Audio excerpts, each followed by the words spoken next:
Alright, welcome back to the channel. I'm Ben Gockenauer, and we're going to do a little recap on the 700 as a daily driver. So, overall, we went about 3,600 miles with this F-700 as a daily driver, going back and forth to work over the last 3 months, which is not much for a regular car, but it's a lot for this. So, the things that failed was a wheel bearing, right? A front driver's side wheel bearing had failed, but that was due to poor maintenance. I had thought that that was serviced. It wasn't serviced. It could have been in better shape. I don't think it would have failed if it was tightened and greased up like it should have been. Then belt, the alternator belt, alternator, fan, water pump, crank pulley, belt. That was too small, so I was given a belt that I questioned back when I got the alternator, and I think that it was too small. It slipped a lot, and it burned up. I got a new belt. The belt is larger, and it's actually the belt that they call for an F-250. So 1975 Ford F-250 alternator belt is a 15435 part number. I got one of those at Advanced. I have a spare in the toolbox now. Things I added was audio. So I've had different versions of a temporary radio, and this is the most permanent version of that. Maintenance, things that are upcoming: front brakes need done, the brake shoes will need done soon, oil change, and the valve covers. The valve covers leak, and I don't like the breathers. They don't seal that well either, so I think I'm just going to do away with them. I painted them up nice. They look good. They'll clean up nice. But the highlights were the car meet. We were able to go to a car meet this spring, able to go to a Day in May show, able to go to the import versus domestic show. I was moving in the process, so it's nice to just be able to go do that in this. I hauled the Explorer. I hauled Jeepers. I hauled a Roadrunner, at least a Plymouth. And it got to me to church every Sunday. Work got me to work, got me to run errands. I had to go to the vet, had to go to the doctor, had to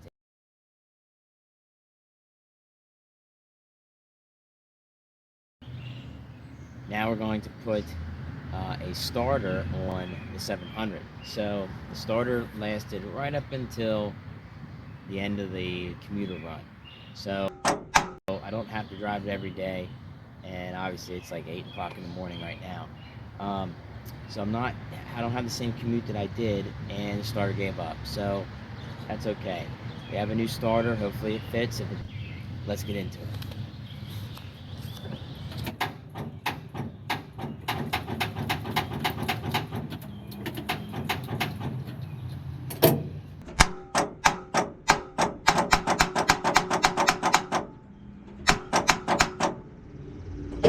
Alright, so what you can see is that we have a bad starter. We turn the key and it just goes clunk. So the solenoid is triggering. You can hear that. The electromagnet is energizing, and you can hear the mechanism in there moving, clicking. But then it gets to the starter, and you can hear the starter clunk, like it throws out, or at least turns a partial turn, partial revolution, and it stops. It just quits. So it doesn't even try to turn the motor over anymore. I could apply a lot of current to it and get it to do a little bit, but that's not a solution. Right? Trying to jump it with more than one battery, the starter is bad. So we have a new starter. We're going to swap them out. So I'm going to rearrange it and get you over there. Grab our tool bag. Alright, so here's the new starter. Here's the tool bag. I try to use the tools that I already keep in the truck, and if I need any more, I'll add them to the truck box or to the tool bag.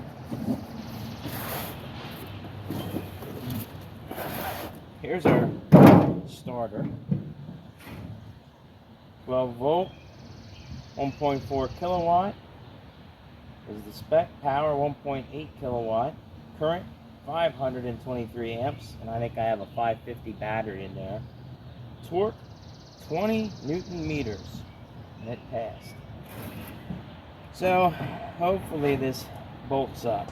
Alright, so I am gonna try to take the exhaust off at the flange because I'm going to end up doing some work on the exhaust hopefully later today, but it's going to give me more room to get to the starter, and nothing's hot, so I should be able to take that off with no problem.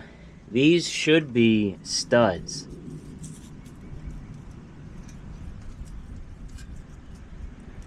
I had this apart before. I don't remember putting a wrench on the other side. Either that or the bolts are just rusted on. We're going to see what happens. We're going to hit it at the lowest setting with the impact gun.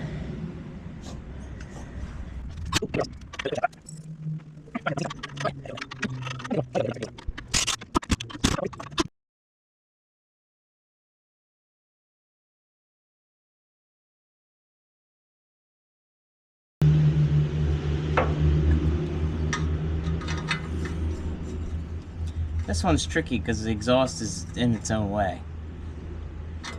So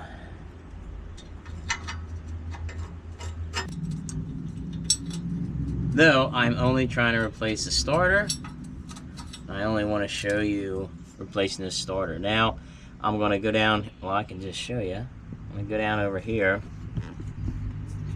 right there, and get you on the clamp here. I got to take that clamp off so I can get this exhaust off. With that, should be able to get away with just a wrench. 9/16.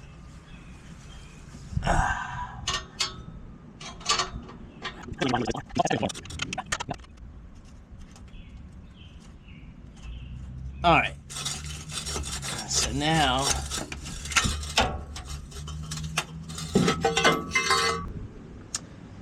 all right, let's get the cable off of here. Get this off. And a 1/2 inch down here. Oh, that wasn't too tight. And it's my first time taking this off, so it's not like, you know, I've done this 100 times and I'm just showing you. This is the first time I've had this starter off since I got this truck.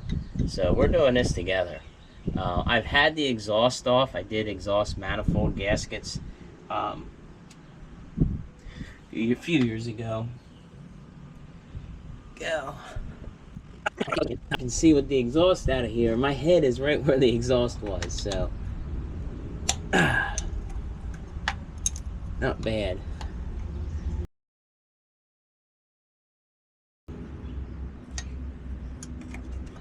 Alright, well, this one came off easy too. Everything's all slimy under here. A little too tight to do by hand. Everything's all slippery. But it's coming off. I just want to put the other bolt back in here. When I get the top one out, I want the starter to fall. It's actually loose and tilting down. Oh, yeah, just like that. This starter weighs a few pounds. That would be, I mean, I'm not under it, but so at least it's comfortable. Truck's not jacked up. It's wedged up in here between the engine and the frame. Plenty of visibility. Everything's all slimy, but nothing's hot. So I will just take a shower when I'm done. Check this out. I can get to this from the top side.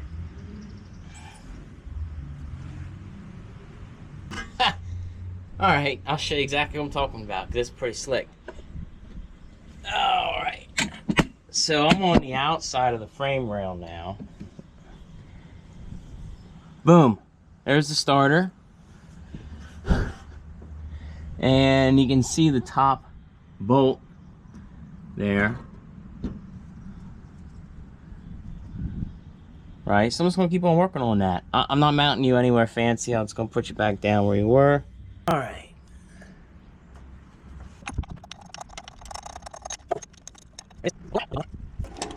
Alright. Over the leaf spring, under the frame. See. I can Put my hand through this big hole in the frame here, a big oval hole. Put this bolt in. Hopefully you can see my hand. You see this all good.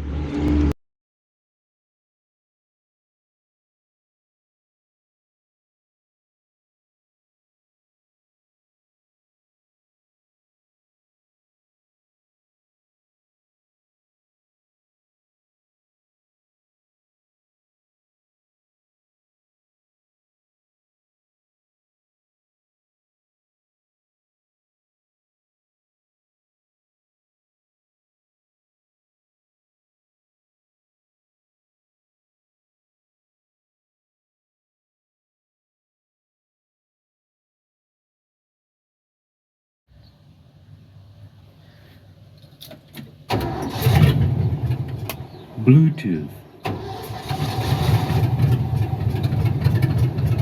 Bluetooth,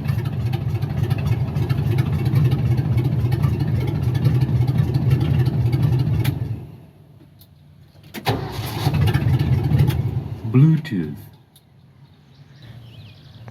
Alright, thanks for watching. Hopefully that was helpful.